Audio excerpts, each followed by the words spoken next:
We are live for show number 80 for this week's Flippinar.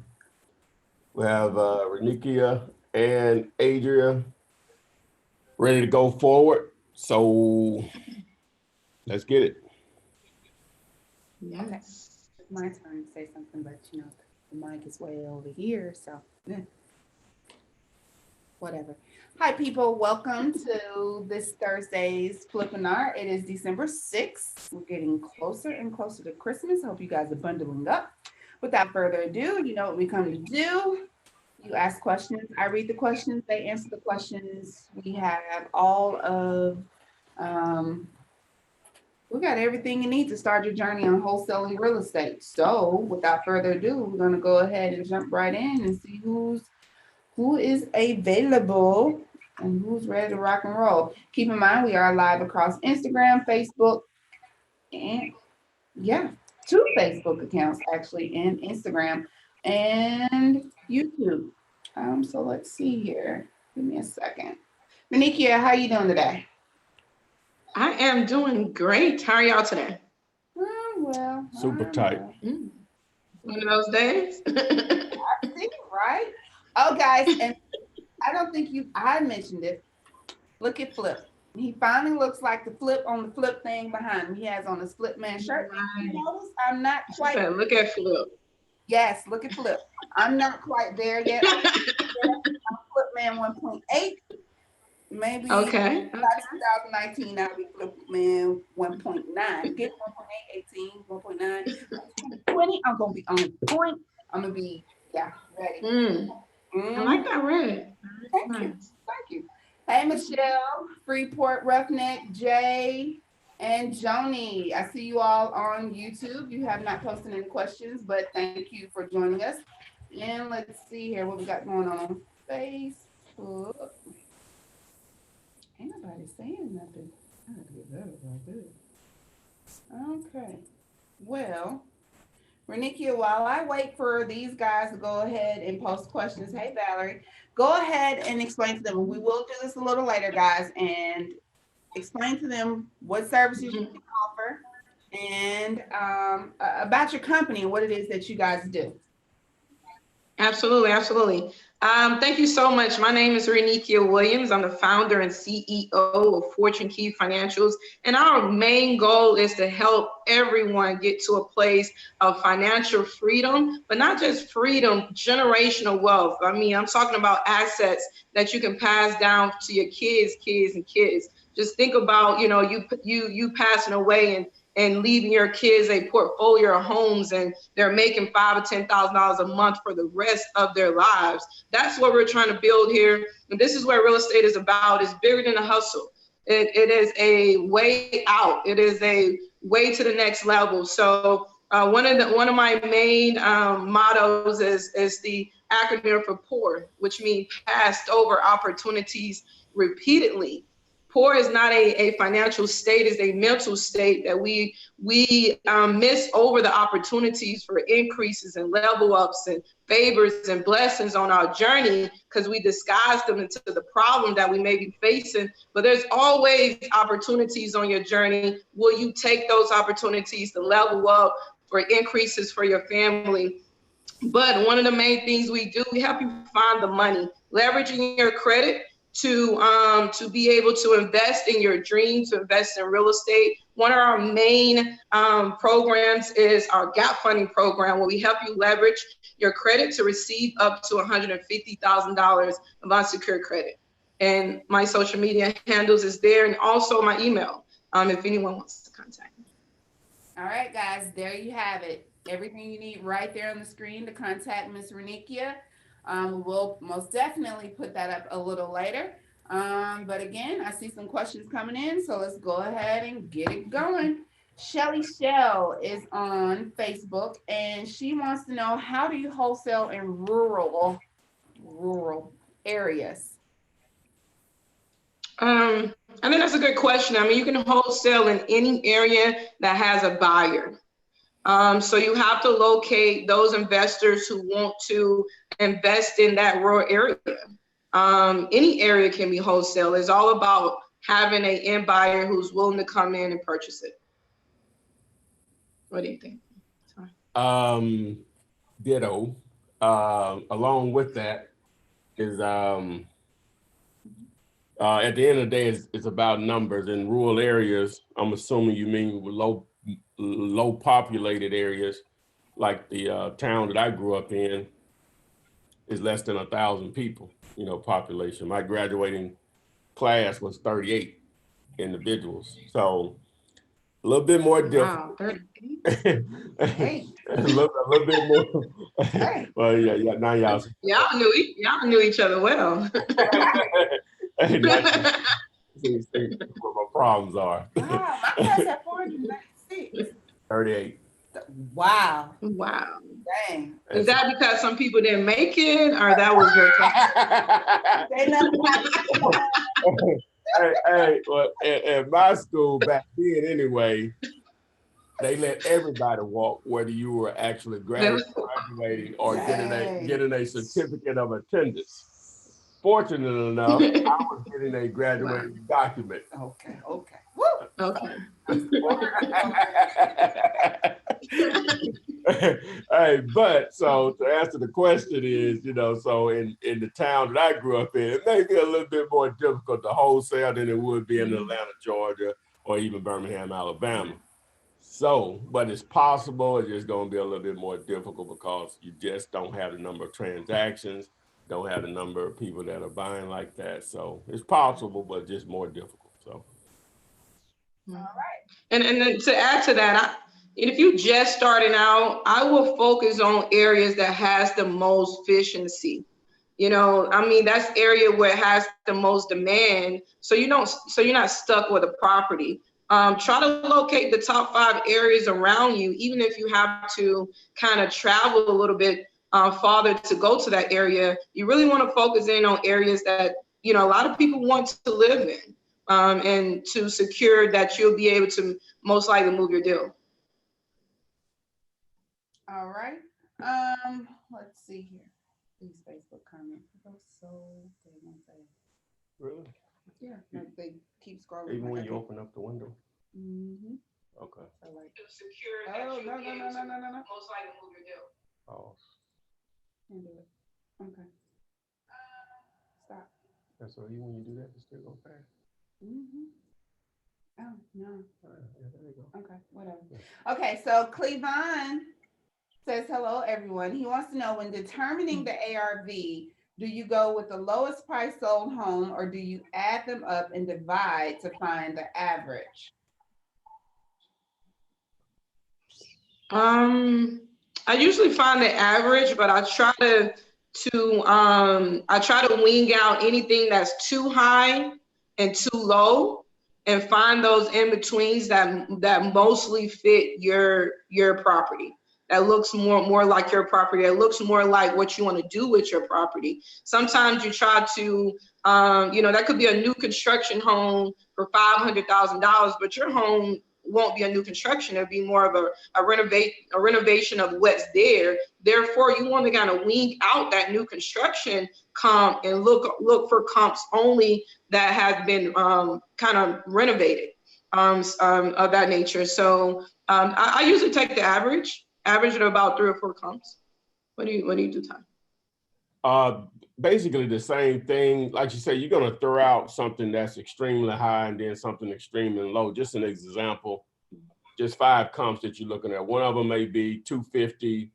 Then you may have 147, 138, and 137. And then you may have a $50,000 comp.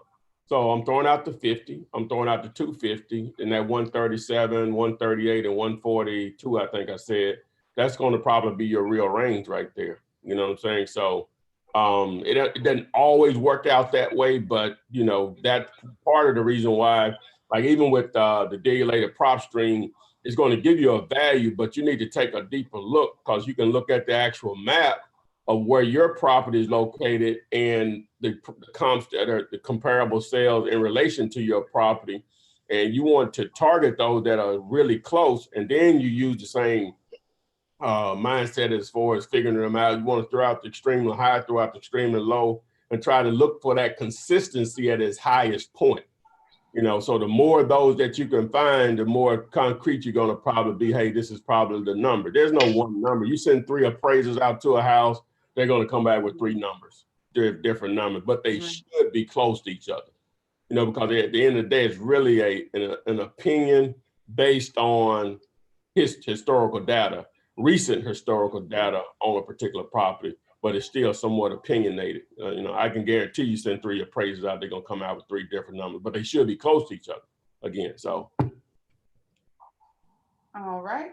Let's see here. Jay Fresh wants you to know, Flip, that he's working on 2 deals under contract because of info. He appreciates everything you do. Thank you. Like I got into something, but thank you. Okay. Let's see. And my perspective says the Flip Man coaching is really helping me. Thanks. He appreciates it as well. Thanks for my brother calling in. Yep. That was not paid advertisement. Hey, 1.2 right there. Okay, so let's see here. Freddie Sapp wants to know, when purchasing a list from ListSource, is it a good idea to include or exclude corporate? Corporations? Yes. LLCs, corporations, when you're No. I mean, I'll let Todd piggyback on this, but I like corporations. I mean, corporations to me, if you buy a home in a corporation, that means that you're probably an investor. Therefore, you know, you could be a gold mine. You could have more properties that you're trying to sell as well. So, I mean, I like targeting properties that are bought with a corporation or LLC. What do you think, Tom? Similar. I normally, what I'll do with those, I'll do a separate list with those for 2 reasons. Number one, to try to find deals, but also it could be a potential buyer's list also. You know, they tend to be a little bit more active when they're placing properties into entities versus when someone places one in their name. Both could be active, but it just tends to be a little bit more active when they're doing them in LLCs or corporations or incs or whatever. So, but again. He concurs. Okay, Keith Hall, and this is from Facebook. He has an owner who owes $55,000 on a home, which is in an urban area, and it's a lot for that specific area. He wants to know, would he be better off doing a subject to for that property? Or I guess it depends on the numbers. Okay. Yeah, not enough information, I guess. Yeah, because it could be a wholesale deal. It all depends on the numbers. Okay. Crystal's in the house. Crystal is the admin on the wholesaling real estate with the Flip Man. Hey, how you doing? She stays busy, y'all. She like Flip Man 1.8.2. Okay. Okay, so Kevin Morris said he had a seller who wanted $1,000 as the EMD. He said he had another wholesaler give him agreements and he got nothing out of the deal. He feels that basically he just wants to tie up his property for 30 days. Is that a red flag that this property is saleable, or I guess will we consider this a motivated seller or not? What do you think? Who is he dealing with? A seller who wants a higher earnest money deposit because he's had his property, I guess, under contract previously, and it didn't sell. Well, at the end of the day, like with any deal, it's just going to depend on how attractive of a deal it is. Is it really a deal, a great deal? There's a lot of stuff out there for sale. Is it a great deal? And then you're going to have to make that judgment if you're going to put up $1,000 or whatever. We would hope you would put an inspection period or due diligence clause in there so you can have an opportunity to recoup your money or whatever. But again, hopefully 1 or 2 things has happened. Either the guy that he had under contract before didn't know what he was doing and couldn't find a buyer, or hopefully you can get it down for a lot less because the market may have already spoken at the price before. What do you think? I totally agree. I would say this: how did he know you was a wholesaler? So, you know, even if I'm wholesaling a property, I don't necessarily approach it as I'm a wholesaler, I'm gonna try to find your property. I mean, that turns off any seller, you know, that's just a turn off. So to me, try to be more confident in your approach where they don't know that you're trying to wholesale the property, and you can get a little bit more terms and a little bit more in your favor when they don't know you're a wholesaler. Like the earnest money thing, he may will be okay with $100 or $250 if he thought that you was a real homeowner and you was looking to purchase it. So try to, less is more when you're dealing with these sellers. Try not to tell them that you are a wholesaler, and that will just cancel out the whole conversation about tying up the property, wanting more earnest money and things of that nature. But that happens. That happens. I mean, and that seller has all the right to want more earnest money because they seen the track record of the last wholesaler. You just got to put up the money or convince them to come down. But that seller has every right to want more earnest money. Okay. Well, it kind of piggybacking off of that, Short Strong on Instagram wants to know, how do you negotiate with the homeowner when they expect top dollar, but the property needs a lot of work? I'm not laughing at you. They want retail when. Yeah, it's simple. The numbers work or they don't. They work or they don't. You know, just, I don't even know what else to say to that. People are going to want what they want. And if you do this long enough, you will see that the majority of people that you talk to are going to want way more than what makes sense for you. Now, anything can be negotiated, but not a time you're so far off, there's no way it's going to be a deal there in a lot of those cases. When they getting closer to AR, you know, retail, ARV or whatever, that's going to become probably a follow-up because people's situations change or whatever. But sometimes, you know, offers are free, you know, just because they say if it's worth 150, they want 140, nothing prevents you from saying, hey, we only pay 70 in that neighborhood, right? You never know, you know what I'm saying? So, but as far as you like something you can do to make them come down, oh, you can't just make somebody come down, you know, they want what they want. Right. Oh, well, that's why one of the reasons, probably the main reason why you have to generate so many leads, because the majority of people are not going to want or accept the price that you need to make the deal work. That's why you have to generate leads daily. Right. Agree. And just to add to that, sellers do want what they want. A lot of sellers are uneducated about the true value of their property. So if you have the time to educate your seller, come with real hard facts, come with comps, come with, hey, you're probably gonna need, flake the numbers of rehab, even though you probably can get it done for 30, 40, tell them that they probably need $50,000, $60,000 worth of work, is, you know, all types of things. You want to come with hard facts to try to negotiate with them on getting that price down, because a lot of times you know, if you just throw a number out there, to him is your word against theirs. Therefore, if you come with hard facts, now he have to kind of evaluate that. And another thing I want to say about that, a seller can want what he wants, but it's called market value. Market value is the value that the market will pay for your property. The market would never overpay, most likely, if they're smart, would never overpay for an asset. So the market value is what the market will pay. And I'm the market, the buyers are the market. So regardless of what you're selling it for, it's all about market value.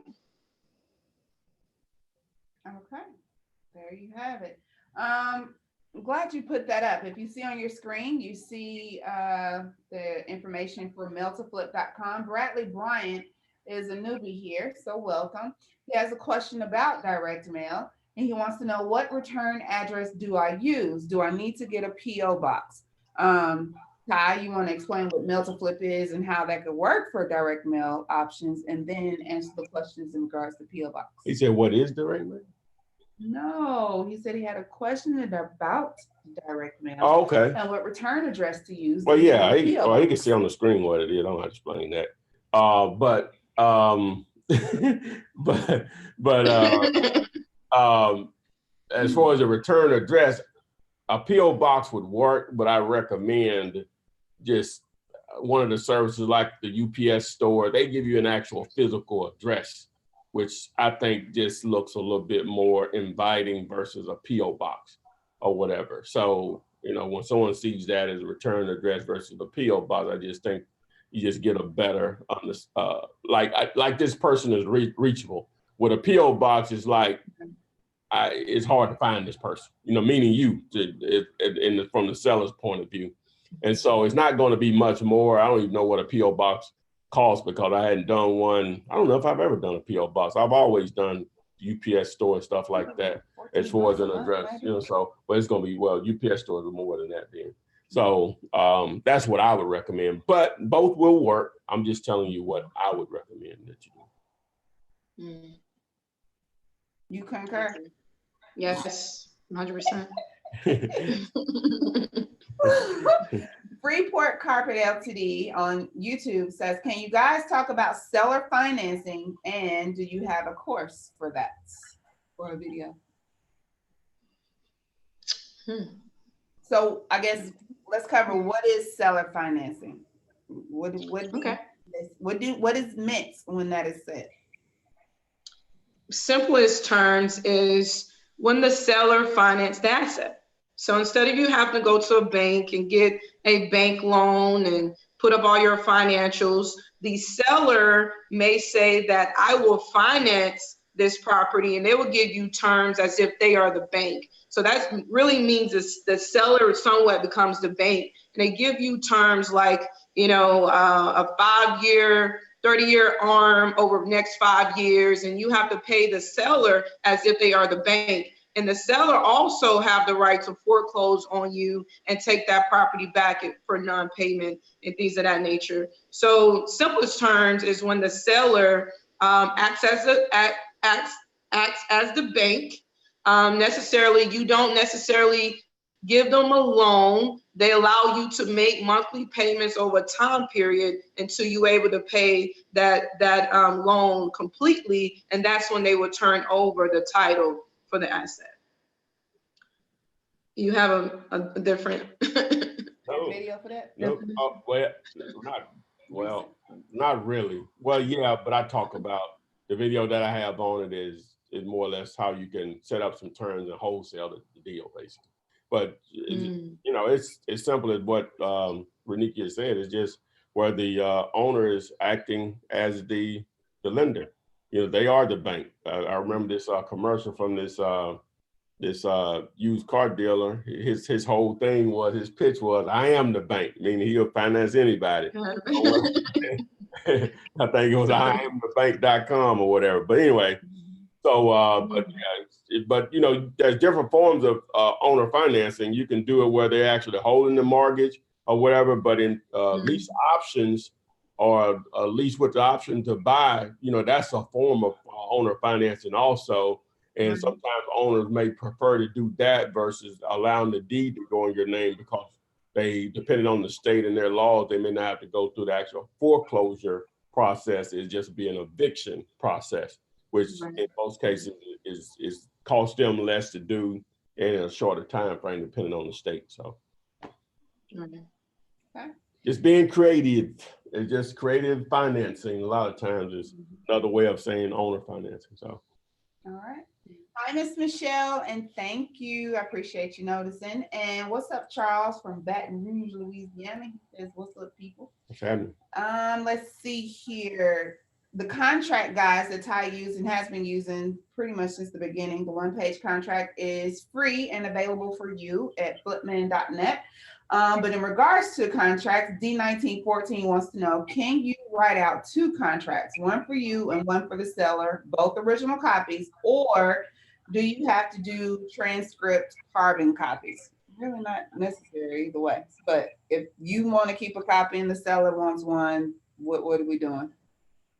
Well, yeah, you can, because carbon copies haven't always existed. Some people just don't have access to that. You just fill out 2 contracts. They just need to mirror each other and they sign them. So it can be that simple. lot of technology out here to get around that. Most people have email. So I would always suggest trying to email it to them first. You have DocuSign and services like that. Just click, and you have agreements in place. So. Or even if And there are also like these scan apps. Yeah. So you can download a scan app. So you're there at the table. Whoever takes the original copy, someone scans it into their phone. They can email it or save it to your Google Docs or whatever. Exactly. Yeah. Technology. Screenshotting and taking pictures. Use technology. Contract. If you're trying to find those documents 6 months from now, you don't know what them documents are. Yeah. It's easier to scan it in, find a folder on your computer, and just have everything organized. Sadia Richardson, what do I need to do to get a credit line with a startup business? Is not as easy as I thought. So, Renika, you have the floor. Okay. Baby girl. It actually is easy. It actually is very, very easy to get lines of credit. And actually, our gap funding program is tailored to startup companies. When you first begin to build business credit, the first foundation, the first lines that you begin to apply for, you will have to personal guarantee it. So your personal credit will guarantee your business credit. So depending on your personal credit, that will pretty much approve or deny your business lines, because they're going to look at how you handle your personal to begin to establish business. So if you are experiencing denials and things of that nature, it's probably tailored towards your personal credit. So you want to just look into your personal credit, kind of see if any negative things are on your personal credit, begin to tackle those things. And once you're able to get those negative issues or negative accounts off of your credit, then you want to go and apply for the business startup. But you will have to personally guarantee it, and it's totally based on your personal credit. All right. There you have it, Sadia, and anyone else that wanted to know about the lines of business credit. And of course, before we leave, Ms. Renikia will most definitely will go over, if you see on your screen there, how to get in contact with her across all social media and the services that she's providing. We will do that at the end again. So no reason, for you not to walk away today not knowing how to get in contact with her. Maine wants to know, have you ever had to file an affidavit or memorandum for purchase, and what was the outcome? So I guess let's keep it simple at first. What is a memorandum, affidavit or memorandum? What do you use it for? Why would you use it? And if you have, what was the outcome of that? I haven't used one. I did at one time, and it was a waste of money. I thought the lady was gonna go behind my back or whatever, and she did. But I always advise people, do what your conscience says you should do. But I've done that once, and it was a waste of money and time for me. So. Okay, explain what it is. We haven't is he talking about memorandum of contract? Yeah, we'll go with that. Yeah, memorandum of contract is basically when you're going to file your agreement with the seller in hopes, and it should cloud the title, where before they sell it to someone else, especially within that short time frame, it has to be answered. The title company is going to want to know what is this, because they're the one that's going to provide title insurance, and the worst thing that they would want to happen is someone coming back and saying, hey, she was going to sell it to me, but she went behind my back, blah, blah, blah. They don't want to get in that at all, if possible. So, that's what it's supposed to do. That's what it's supposed to serve as. Okay. So They do serve its purpose. Yeah. Okay. They will have to answer that clouded title of whatever you put on the title at the closing table. They will have to get it cleared. Okay, there you have it. Instagram. Our subscriber says, I got my first home under contract now, 3 days in. Yay. The lien is 111K. ARV is between 150 and 170. Go ahead. The front porch needs some work. No other work needs to be done. Deal or no deal. When did you answer that? I answered it, When? I answered it on YouTube, but I will go ahead and answer it, though. The numbers don't work. They owe too much. You said the ARV is 150 and they owe like 111. You know, the numbers don't. Right. Today? Right. And there's always upgrades if you're trying to flip it. So, you know, people would try to say that, oh, all you have to do is this. But if you're really trying to flip that property out, you never have to, all you have to do is this. There's always, you know, go in and revamp the master suite, revamp the cabinets in the kitchen, repaint. If you're really trying to flip, there's usually more than all you have to do. Normally, yeah. And, if the sentence ever start off with all you have to do, there's probably more to it. Yeah. Okay. Well, now piggybacking off of that, I'm trying to find another word to use. Anyway, tagging on to that about there's always something that needs to be done. And so never just say, oh, it's ready to go, because somebody's gonna be like, well, I don't like the carpet, or you need to paint the walls. It's gonna be something. So leaving that cushion in there.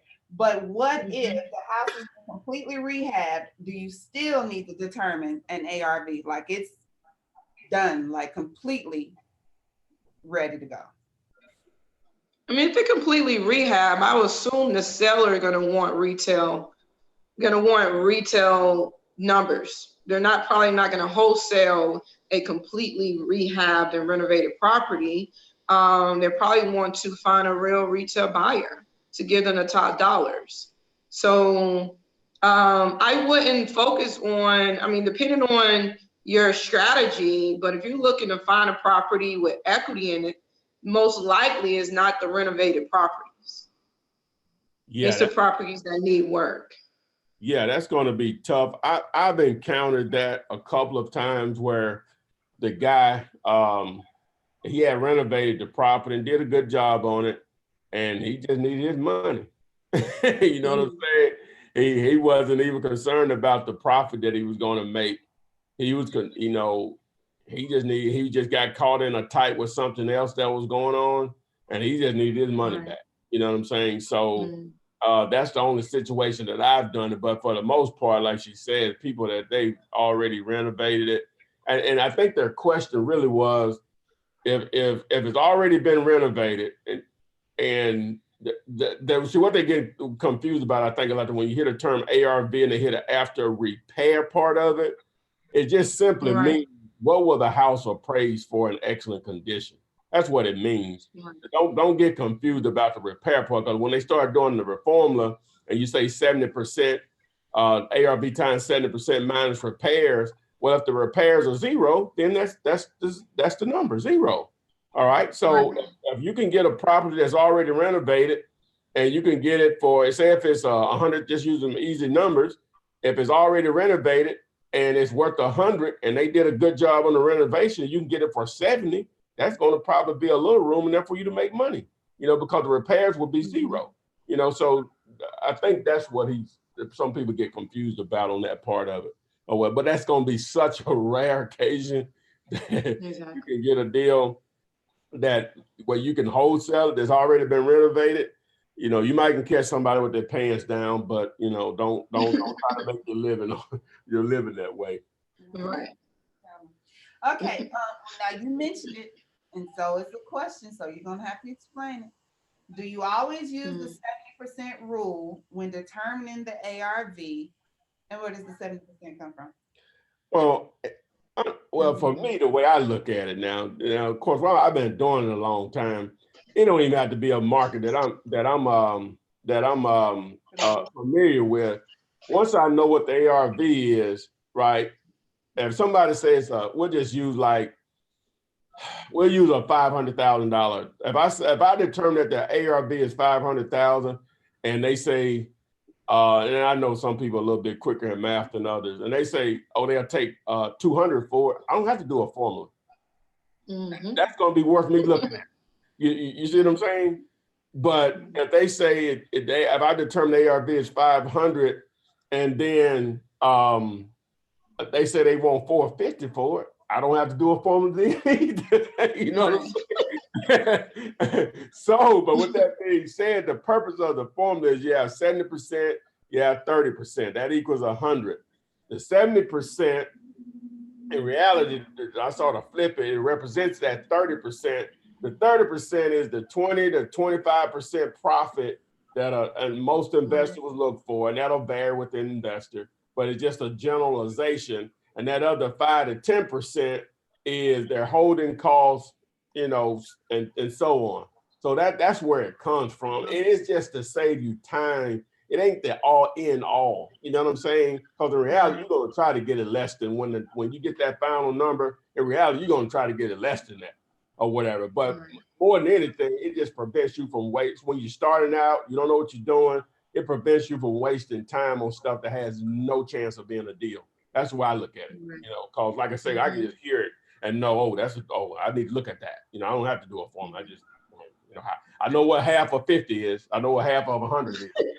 You know what I'm saying? Once we start talking those half numbers, then, you know, I'm going to normally be interested. But now, of course, the lower the price of the property, half ain't going to be, a lot of times it's not going to be low enough. You start talking about an ARV of 30,000, half 15,000, that still might not be good enough because the repairs may be more than the whole property is worth. So, you know, you got to take that into consideration. But we start about talking about half of $500,000, and we go down to 250. Oh, I don't have to do a form on that. I know I need to, you know, see what's going on with this deal.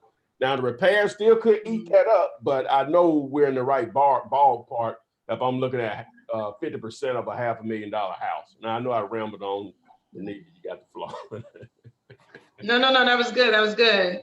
I'll just sum it up. I mean, the key is that it's a guideline.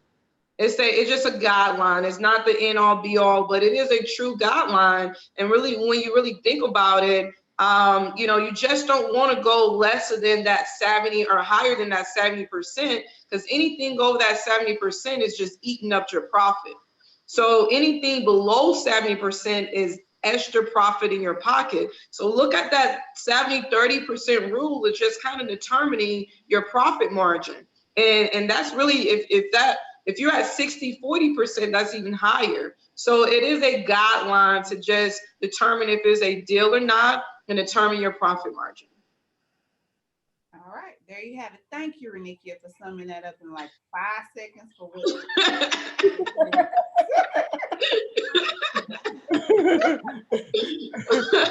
That's how So the next, I'm going to combine 4 questions. I'm kind of read them off. Okay. It's in regards to title companies. Someone wanted to know, should they familiarize themselves with the title companies in their area? Someone needed to know whether they should have, you know, a relationship with a particular title company in their area. Then someone wanted to know, so as soon as you get a property under contract, you should be filing it with an attorney. And then after you get a property under contract, how do you approach the title company? So it all seems like we're putting the carriage before the horse or whatever in regards to getting the property from we're just going to say a motivated seller and not knowing what to do with the contract at that point. And I think a lot of people, we get this asked every week, want to take that contract and immediately go to the title company. But I think we're consensus here. We suggest you don't even have a buyer yet. Or what are you taking to the title company? I mean, do you want to pay for that out of hand? Because that has to be paid for. These title searches aren't free. So I guess answer that. Do we need to have title companies on deck? Do we need to know where we're going? Do we need to have title companies in our pocket? And what do you do once you get that contract signed? Yeah, I mean, I would say you want to have your attorney. You want to have your title company. You want to have your attorney on your back. It's just kind of like having someone that you know, have your back in the transaction. So it's good to have your own title company. Now, sometimes you get a buyer or seller and they want to deal with their title company or their attorneys. And you just got to figure out, you know, what you want to do with that. If you really need to use in my case, I always try to use my attorney, because I know that I'm kind of, you know, put this deal together in a way that only my attorney may may really truly understand. So understand your attorney is kind of like your partner. Therefore, if you have a deal in place that you don't really want your seller, your end buyer to know that you are wholesaling and anything like that, your attorney should have your back where they don't really tell these parties what's really going on. To answer your question about when to send the contract to the title company or the attorney, usually once you get a complete deal. Once you get your AB contract, which is the initial contract between you and the seller, and then once you get your end buyer in place and they have put up their earnest money, that's when, and I usually try to do it once their due diligence, my end buyer due diligence is almost ended, because you can almost send that over to your attorney, but if your end buyer back out of the deal before their due diligence, then you could accrue a bill if they started working on that title. So I try to wait until my end buyer due diligence period is kind of ended and they have told me or showed me that they're ready to go. Okay. Yeah, but you want to wait until you have a complete deal before you send it to the attorney or your title company. All right, there you have it. I hope that answers some questions for you guys. And guys, I'm just going to mention, if you're here, I don't know if it's your first time joining us or not, Miss Renikia will most definitely go over her company and the process that they have and the services that they can help you with. But in addition to that, we have Mr. Todd Flipman Taylor here, who has over 300 plus videos that are available for you on YouTube to watch that could answer a lot of these questions. But I know if you're new and you're starting out, you want to jump right in, and I appreciate that because the new year is almost upon us. I don't suggest you wait until then. I suggest you start now. But some of the questions, I just know that we can go into, he would go into more detail. So again, we normally say, like, don't be offended if we route you back to a video or suggest that you read a video. But I will ask this question. Someone wanted to know, where do you get the ARVs and comps from? Where exactly do those numbers, where do you find those numbers? Well, there are a lot of places you can do it. Well, one of the best videos that I have for free that you can get that information is top 3 ways to calculate ARV. And I give you 3 different ways on how to do it. So now the other thing that you can do, there are going to be sites such as the Digulate AK prop stream, which you'll probably see me pop that up here on the screen in just a second. And you can use that also, but I still think you need to watch that top 3 ways to calculate ARV, because you need to dig deeper than just what those values give you. You have to go in and make sure that you're comparing the property that you're targeting to properties that are as close as possible to it. And we just sort of went through it before. You have to sort of, you're going to have some extremely low numbers. You're going to have some extremely high numbers in a lot of cases if it gives you a lot of comps. That's why you can't just take an average of them all. You have to look for consistency at its highest point. At least that's the way I, think you should do it. And I explained it just, well, we already explained it. So you can just go back and watch the first part of this particular Flippinar. We went into that pretty in detail. But that top 3 ways to calculate ARV is a good video that you can go back and definitely watch. Okay. From Instagram, we have a question about bandit signs. Should you put up bandit signs in an area that has a lot of other bandit signs already posted? I know you haven't answered this. You always have one. What is it? Well, I say, yeah, because they've already figured out you can get away with them in that area. All right.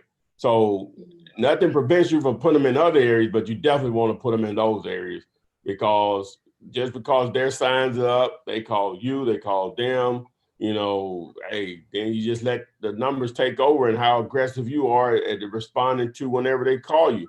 Now, nothing prevents you from testing in areas where they don't exist. But a lot of times, guys that do it and they've been doing it in your market a long time, they already know they're wasting their time and money. But again, nothing prevents you from testing a few, You know, when I say a few, 4 or 5, see how long they stay up. Then you get a little life, then you compound.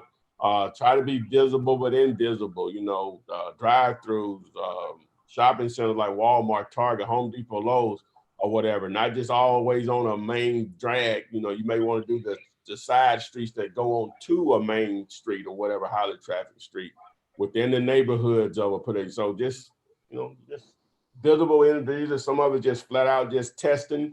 You may seem like you're wasting money, but you're going to always be buying Bandit Signs if you're going to use that as a form of marketing. You'll always be buying them. So just get that in your mind if you're going to do it. Right. Okay. Let's see here. Sonia, going back to the title company attorneys, she wants to know if you don't have a lawyer, I guess like on retainer, you don't have a real estate attorney or whatever, and you can't afford one, how do you find one that will work with you if you are a newbie? That shouldn't be. Well, yeah, one thing about attorneys, you don't pay them up front. You pay them at the closing table. So you can contact any attorney in your neighborhood. You don't have to pay them up front for their services. You pay them at the closing table. So usually how I do it is whatever I need to pay the closing attorney, it just comes out of my assignment fee. You know, so if my assignment fee is $10,000 minus $500 to the closing attorney. Okay. There you But yeah, and if you don't have one, your seller or your buyer is going to have an attorney, and you can always go with their attorney as well. Just to piggyback off of that, using Adrian's word. Piggyback. Also, a lot of people call me or whatever, post messages, comments. You know, see, for me and you and Adria, Renikia, you know, this stuff is no big deal. We're not terrified of contracts. A lot of people are just terrified of putting their name on a contract saying they're going to buy a piece of real estate that's worth $150,000 and they got 50 cents. You know what I'm saying? Right. It is terrifying. I can. So they think they need to go sit down with an attorney and let them explain this or that, blah, blah, blah. You know, if you watch 20 of my videos, you know more than them in most cases. Right. You're assuming they know. And see, the first thing they're going to tell you, oh, you can't do that. That's illegal. No, you don't know what it is. Don't say it's illegal because you don't know. And that's what a lot of them will do, especially if you didn't sit down there and pay them $500 for an hour of their time. They got to tell you something or whatever. So I don't know how to get to make someone comfortable enough to understand that if the contract is the only thing holding you up from doing a deal, oh, that's a good problem. Because if you got a buyer ready to go and a seller ready to go, the paperwork is the easy part. And I don't like to throw the word around easy when talking about this stuff, but that's the easy part or whatever. But again, I can't. Only thing I can tell you, you just engulf yourself or binge on my content. I guess whoever else you want to, but I just know it's all there in my content or whatever to try to make you comfortable and understand what you're actually getting into or whatever. We're not just putting this stuff out here just to get people in trouble by no means. So, but again, you know, I guess if you don't know, if you've never done anything before, it's just going to terrify you to, you know, to do something like that, to put your name on something with that type of value on it. At the end of the day, they can't make you buy a house. I hate to just put that out there. Exactly. At the end of the day, I hate to put that out there. At the end of the day, they can't make you buy it, you know. So whatever. You can be sued for anything. I got sued for a piece of wallpaper peeling off. So you can get that out of your mind. Walmart gets sued every day. You know what I'm saying? That's just business. I'm not saying that you're going to get sued, but it's always a possibility when you're in business. It just is, you know, whether you're dead in the right or not. So, you done? I guess. Curtis has a question. And it's kind of interesting because on the surface, you were just talking earlier about just say the numbers, and if it's 50%, it sounds like a deal. You ain't even got to ask questions. But Curtis says, can you say something about a house that's been on the market for over a year It's been through a couple of realtors, and they're asking $30,000, and the ARV is 100 to 130. Your numbers off. Something's off, something's wrong somewhere. Tell them how long that property would last, Renika. If it was worth 130 and it was on the market for 30. Exactly. A day? Would it last a day? No, absolutely not. That means that there's something there that's off. Yeah, your numbers off. Your numbers. There's probably a lien that you don't see. There's probably a $70,000 lien on it. You know, something of that nature that you won't know until you get into the contract. But the numbers has to be off. Yeah, so a lot of times, I don't know where you're getting your ARV from. At some point, neighborhoods cross over. I'm sure, Renika, you can probably name some neighborhoods like that in Atlanta, but like here in Birmingham, you have this neighborhood that's called Woodlawn, right? And then you have Crestwood, but they butt right up against each other. So if you're looking at it from a distance, you and I don't know, Arizona, and you're evaluating a property in Woodlawn, and it is going to show, it'll show properties that are selling in the 5, 10, 15,000, and then it'll jump up to 400,000. And I'm talking about literally across the tracks. That's how fast it changes over. And so it probably is a situation like that. You know, you're looking at numbers, but you're not digging deep in there to see there's a crossover somewhere. Right, that's true. And so speaking of that, that's why if you're trying to virtual or you're doing a deal that's out of your state or out of your city, you need to have feet on the ground to go look at it. You would not know. Absolutely. So you have to get somebody. A lot of people ask, can I wholesale in another state? Can I wholesale in another city? Yeah, but you got to have somebody there able to do work like that to tell you, hey, no, that ain't the neighborhood that you're looking at because you don't live here, you don't know. Okay, so yeah, that you might have some other stuff there. Going to Jay Palmer, don't put your number on the Bandit sign. Answered your question. Yeah, he just wants to know your personal phone number or a Google Voice number on Bandit signs. Do not put your personal number on the Bandit sign. There's too many options for a free number, a free local number for you. Google Voice, Vumber, that's V as in Victor with number. No reason to put your number on anything. Your business, don't have people calling your personal phone about your business. So get you another number. It should be free. You agree? You concur? I agree. I concur. Concur. Ditto. Okay. Let's see here. I see it a lot of on here, so we're just gonna bundle this up. I'm not gonna ask the individual questions, so I don't want to hear nobody saying I didn't ask your questions. But a lot of people are asking: 1, do I need a website? 2, do I need an LLC? 3, do I have to pay taxes? Duh, on this money. And the order to do all of that. So let's just go ahead and tackle that age-old question. Did you have a website? Do you need an LLC? And taxes on your money. Crystal is our resident CPA, but go ahead. Well, you know you're asking the wrong one about a website. Person got like 200. What you had about 202? I'm gonna start this and I'm gonna let Ty finish. Start with what you have. Start with what you have. You know, yes, you want a website. Yes, you want an LLC, but do you need it? No, you don't need it to flip out a deal. No, you don't. You can flip it out in your personal name. You could have a Facebook page, Instagram page. That's your website. Send them to your Instagram page. Send them to your Facebook page. That's a website in itself as well. So there's a lot of little free services out there that you can send them to your page. People just want to know that you're a real deal. They don't really care about your website. They want to know, they probably care more about your Facebook page than your website, because your Facebook page let me know who you really are. Are you really out here scamming? Or are you really out here about this real estate life?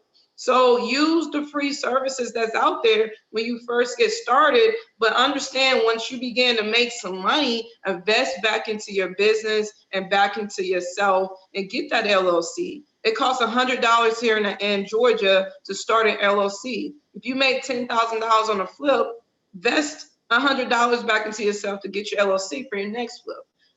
So I would say start with what you have, and over time, just invest back into your business and yourself. The internet hasn't always existed, but wholesale. Mm-hmm. Mm-hmm. That answers a lot of your questions right there. You know, LLCs haven't Right. always existed, but wholesale and real estate has been around since real estate has been around, which we know how long that's been. So obviously you want to take advantage of the tools that'll make it easier to do deals or whatever, but it's not needed to start. That's the point we're making, you know, because some people resources don't allow them to do this, and this, or whatever to start. I say focus on trying to do a deal. Everything else is secondary or whatever. So, and that's generating, and that's generating leads. If you got to choose between spending money on generating leads, which websites are a form of generating, but it takes more money to get people to your site or whatever than some other things that you can do. Or you're making a decision on generating leads versus starting the LLC. Folks, spend the money on generating leads if you can't do them at the same time. And even if you do have the money to start an LLC and a budget to start marketing, you can still just start your marketing and just get your LLC in motion, which you really can register that in one day or whatever. You know, like each state is going to be different. Same thing here in Alabama, 100, 150 bucks. You can register it all in one day. You just have to get your EIN, which that's free, you know, or whatever. So, and go from there. All right. Oh, taxes. I want to talk about taxes. Oh, yeah. Talk to your tax accountant. However, yes, you do have to pay taxes on the income that you make. But one thing I do realize as I began to build my business and things of that nature, a lot of people are scared to start a business because they're scared to pay taxes. And if that's your tactic on creating an LLC and starting a business, you pay Uncle Sam before you get paid.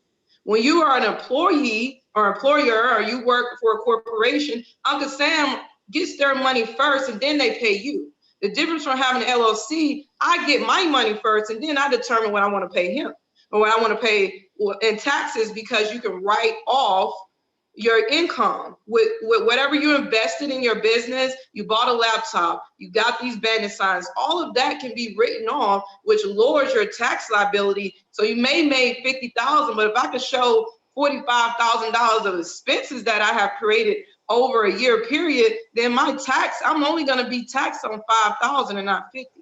So you want to be in a position where you get your money first, and then you determine what you want to pay the government by maneuvering your tax liability or your write-offs. But get with your tax accountant about that. But it's a good issue to have when you have an LLC and you have to pay taxes, because you can kind of determine the taxes that you really want to pay by writing off half of your income. And the famous words of Marlo Stansfield from The Wire, that's one of the problems. You rather pay taxes on 0 or 100 grand. Exactly. I'll let you answer that. Don't be scared of taxes, please.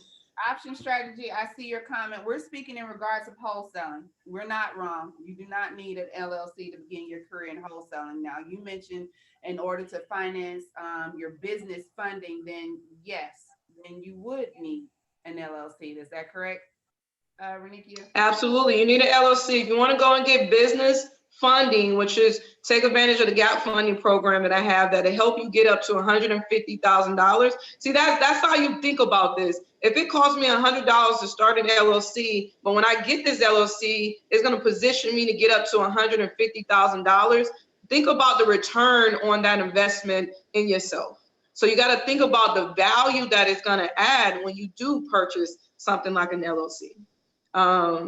But yes, to get funding, business funding, you need an LLC. Right, but not to do wholesaling. Two totally different things we're talking about, guys. So yeah, it just kind of, I guess, got to hear everything. Mesh on Instagram wants to know, how concerned should you be with a distressed property when the city has placed the yellow danger signs on them? So the cities come through and tag the properties. You need to figure out what those signs exactly mean. It could be weeds. It could be mold. I mean, you don't know. You need to figure out what the signs are. Don't let it scare you away, though, right? No. You know, someone could have got killed there. I mean, anything can happen, but it's still sellable if they're willing to sell it.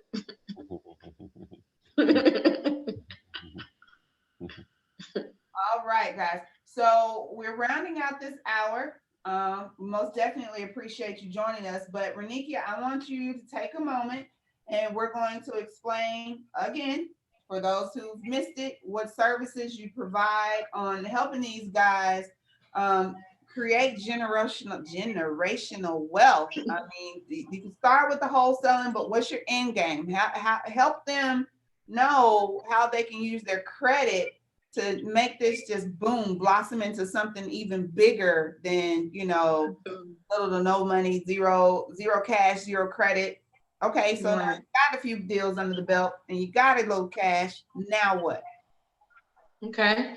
And so what we do here, we teach, majority of what we teach here is how to buy and sell real estate with little to any money, and that's the wholesaling.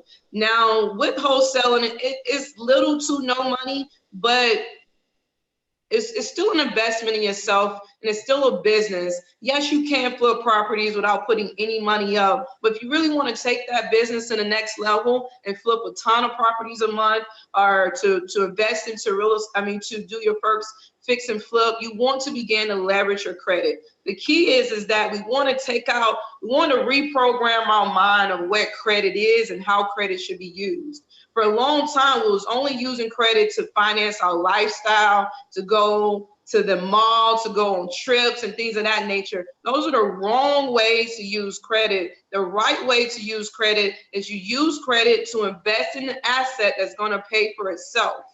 So you can leverage your credit for the individuals who may, want to, get that website or whatever the case may be. You can leverage your credit to invest in yourself. So that's exactly what this program is tailored for, is to help you understand that credit is the gateway to wealth. You cannot save your way to where you really want to be. You want to invest your way. You want to use other people's money. That money that I make, that money that she just stated, you just close a couple deals, you make some money. You want to pocket that money. You want to use someone else's money. Take the risk with someone else's money. And that's the power of leveraging your credit, because it's almost like free money that someone else is giving to you to invest in yourself and build wealth and become financially free. So with that being said, we have a program called Gap Funding.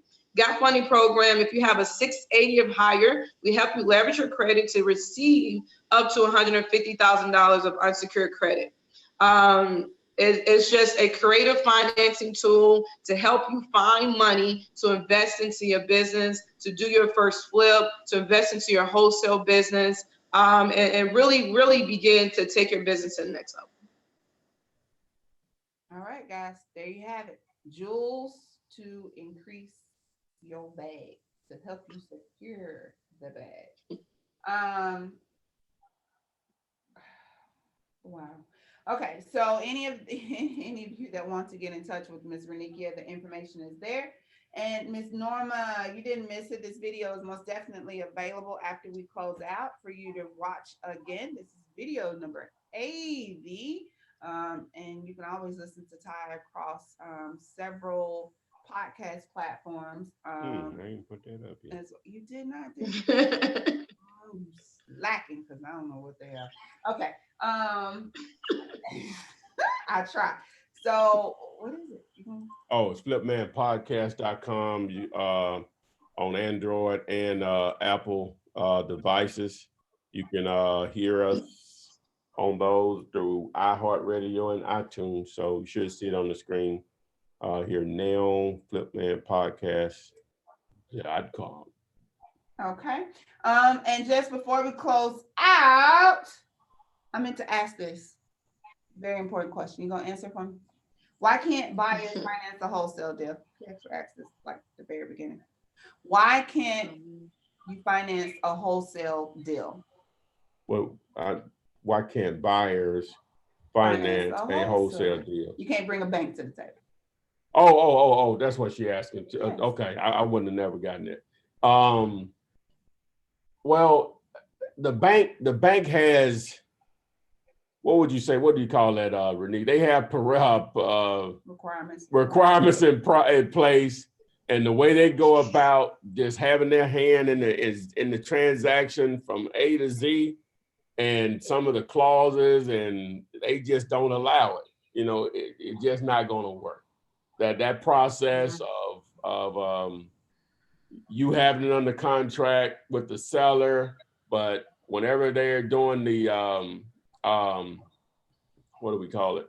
Whenever the buyer's doing their credit check and going through, when they get to the HUD part of it, you know, the appraisal and all that stuff, they want us, and the title has been searched and pulled. They want to see the person name that's on the title with the purchase and sales agreement. It just starts and stops right there. It don't even have to. So if you can't answer that, they say, well, he's doing what? Okay. And they're not even gonna allow a double close. You know, it's just not set up where that can happen. If you're dealing with buyers that need traditional financing to wholesale properties, you don't have the right buyer. Now there are some ways that it can be done, but I just don't like to put them out there. I know cats that have pulled stuff off like that. I just don't advise you do it. You know what I'm saying? That's just me. You know, so. What do you think, baby girl? No. I was trying to get the question. So the question was financing a foreclosed property or something? No. Wholesaling a foreclosure? No, they're saying why on a wholesale deal, why do the buyers only have to be cash buyers? Why can't they just go to Wells Fargo and get a loan and you get paid? That's what they're asking. Oh, well, yeah. I mean, I done seen it multiple ways. You know, but you're totally right. When we're financing a project, they're gonna look at the title and things of that nature. But I have seen it where you can kind of double close it. But it's one of those case by case, depends on the bank type of scenario. Yeah, it's hard. You can't make a living that way doing this, doing wholesaling. If you're depending on people that need lenders involved, you know. Now you can use hard money or whatever. Hard money. Yeah, hard money, but that's not traditional financing. They are used to assignment of contracts and dealing with wholesalers, you know, and they're more creative in their thinking than traditional lenders, because they just want deals done, and they operate on the speed of it because they're operating at higher interest rates. They want their money back within a year, normally within 6 months, that they can get it. You know what I'm saying? Because it's all about turning that money over for them. But for them, whereas with traditional lenders, they're used to those 15 and 30-year mortgages, and their whole the mortgage part of their operation is all based on that. Whereas with a hard money lender, you can sort of say that's a private lender also. It's all about speed at 12, 14, 15% interest rates, you know, to get that money back in the fold so they can lend it back out again. You see what I'm saying? So it's different. But in reality, the way we as wholesalers, we look at that as a cash buyer, though, you know, because that money can normally, they can normally get that money in 2 or 3 weeks. That's normal. Normally they can get faster than that. You know what I'm saying? So, but with the traditional lender, a minimum of 30 days. You know what I'm saying? Absolutely. 30 to 45. Ain't going right. You know what I'm saying? So it just different. You just can't depend on that. That's a different ball game. Right.